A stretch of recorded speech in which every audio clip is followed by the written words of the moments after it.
Ya, Anda masih bersama kami di Hot Economy dan kembali kita lanjutkan dialog kita bersama Pak Edi, Pak Misbakun dan juga Ibu Indah. Pak Edi, ini kita tahu bahwa pemerintah sudah sangat gencar sekali memberikan bantuan sosial kepada masyarakat menengah ke bawah. Nah, apakah ke depan atau di kuartal 4 ini ada upaya pemerintah juga untuk memberikan stimulus kepada minimal produk-produk yang bisa dikonsumsi oleh masyarakat menengah ke atas sehingga mereka bisa membelanjakan uangnya di situ, Pak Edi? Kalau program baru di PEN ya, saya kira udah tidak dimungkinkan ya. Ini udah bukan waktunya untuk meng-create program baru ya. Jadi fokus pemerintah adalah mengoptimalkan anggaran dan rencana yang sudah disusun sebelumnya, gitu kan. Nah ini kan juga ada misalkan dengan memperpanjang jangka waktu, kayak restrukturisasi kan diperpanjang, kemudian yang bantuan subsidi upah untuk guru honorer ya, Kemdikbud itu kan bisa sampai tahun depan ya, sampai Maret atau Juni, 30 Juni kalau nggak salah tahun depan ya. Itu yang bisa dilakukan pemerintah ya, bukan meng-create sesuatu yang baru ya, mengoptimalkan yang ada. Nah cuman satu hal yang saya ingin tambahkan agak beda tapi terkait ya, yaitu sebenarnya Indonesia ini kan luas dan beragam ya. Saya lihat di data Google Mobility itu di 3 provinsi ya, di Jawa Tengah, Jawa Timur, dan Jawa Barat, itu mobilitas orang untuk tempat-tempat yang menjual makanan itu sudah positif tuh. Sudah positif artinya sudah lebih baik dibandingkan kondisi sebelum pandemi. Di Jakarta semuanya masih negatif. Indonesia secara keseluruhan juga masih negatif semua. Di tempat rekreasi negatif, di tempat hiburan negatif gitu. Nah, untuk tempat penjualan makanan tuh di 3 provinsi besar tadi, Jawa Tengah, Jawa Timur, Jawa Barat itu sudah positif. Poin saya adalah kelihatannya memang proses pemulihan ekonomi ini tidak seragam ya, dan itu menurut saya bisa menjadi poin plus. Jadi kita mesti jeli bahwa memang ada daerah-daerah yang bisa tumbuh lebih awal ya dibandingkan dengan daerah lain. Nah ini sesuatu yang kita harus jeli dan kita optimalkan. Oke. Nah, tapi menurut Anda apa sih Pak Edi faktor utama sehingga 3 daerah tadi bisa tumbuh positif? Ya, karena memang proses kuncinya kan di COVID, kan proses pengendalian COVID memang kewenangan daerah kan sangat besar ya, dalam penegakan protokol yang 3M itu. Jadi kalau daerah bisa menegakkan protokol dengan lebih baik dibandingkan daerah lain, dia bisa pulih lebih cepat. Nah saya kira ini yang satu peluang yang mungkin bisa dioptimalkan, dalam arti tidak harus Indonesia itu harus bersama-sama. Kalau memang ada daerah yang bisa lebih cepat untuk melakukan proses pemulihan, ya kenapa tidak? Ini gubernur-gubernur, kepala daerah ini mesti dimotivasi. Kalau saya lihat ini ya Jawa Barat, Jawa Tengah, Jawa Timur, saya barusan cek per 20 November itu mobilitas masyarakat di tempat penjualan makanan sudah positif. Saya lihat ini luar biasa, masih positifnya masih posisi 1% ya, tapi itu sudah bagus. Artinya Jawa Tengah, Jawa Timur, Jawa Barat sesungguhnya punya potensi untuk melakukan proses pemulihan yang lebih cepat dibandingkan beberapa daerah lain. Ada daerah lain di luar Jawa, tapi kan tingkat perekonomiannya nggak terlalu signifikan, sehingga saya menekan. Jakarta masih minus semua. Poin saya adalah peran daerah, maksud saya gitu, Mas Andra. Oke, baik, peran daerah ya. Pak Misbakun, saya ingin minta tanggapannya terkait dengan apakah perlu ini pemerintah memberikan stimulus kepada produk-produk yang memang bisa dikonsumsi oleh masyarakat menengah atas begitu? Ini yang dimaksud stimulus untuk produk itu apa?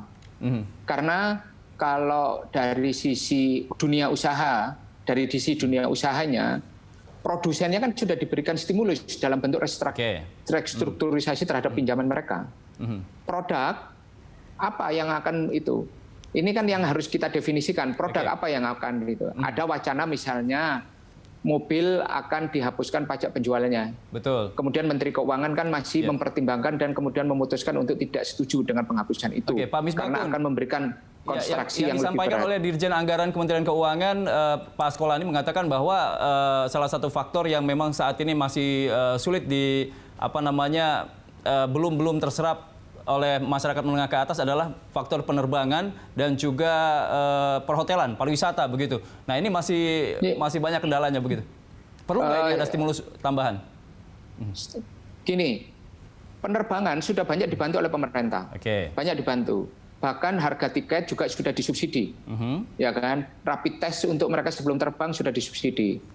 Dan kemudian tadi kalau pariwisata ini kan perhotelan. Perhotelan ini kan tinggal kemudian diyakinkan kepada masyarakat tentang protokol-protokol kesehatannya. Ini yang harus dilakukan secara serius dan sungguh-sungguh. Nah, sekarang tinggal masyarakat apakah kemudian mau melakukan upaya liburannya mereka. Akhir tahun kan masih ada liburan, kemarin ada liburan panjang dan sebagainya.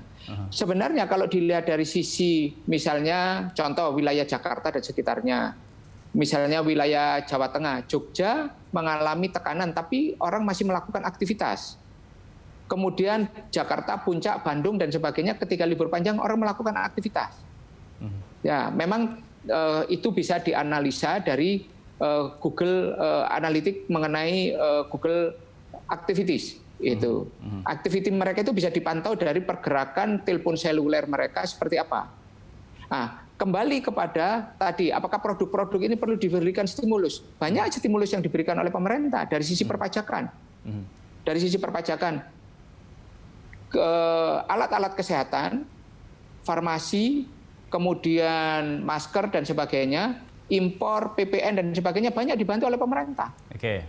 Sehingga ini apa yang menjadi kebutuhan masyarakat, kemudian impor, kemudahan yang lain itu berjalan. Bahkan kalau disumbangkan PPN-nya dibebaskan pajak-pajaknya. Nah ini kan sebenarnya stimulus yang berbeda yang diberikan oleh pemerintah terhadap struktur cost mereka.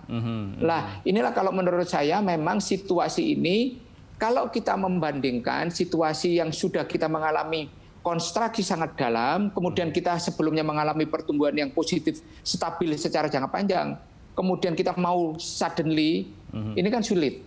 Nah, sekarang tinggal bentuk kurvanya, kurva U.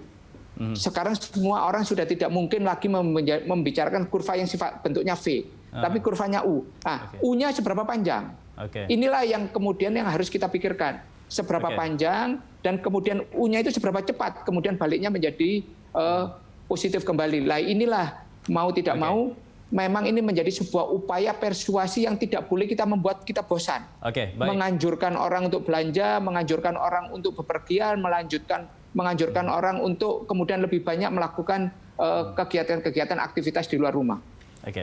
Baik, tentunya dengan protokol kesehatan tentunya. Baik, Pak Misbakun. Pertanyaan saya ke Bu Ina, apakah stimulus-stimulus yang sudah diberikan oleh pemerintah itu sudah berjalan efektif? Karena kita lihat sekarang kondisi ekonomi kita masih terkontraksi walaupun ada perbaikan begitu.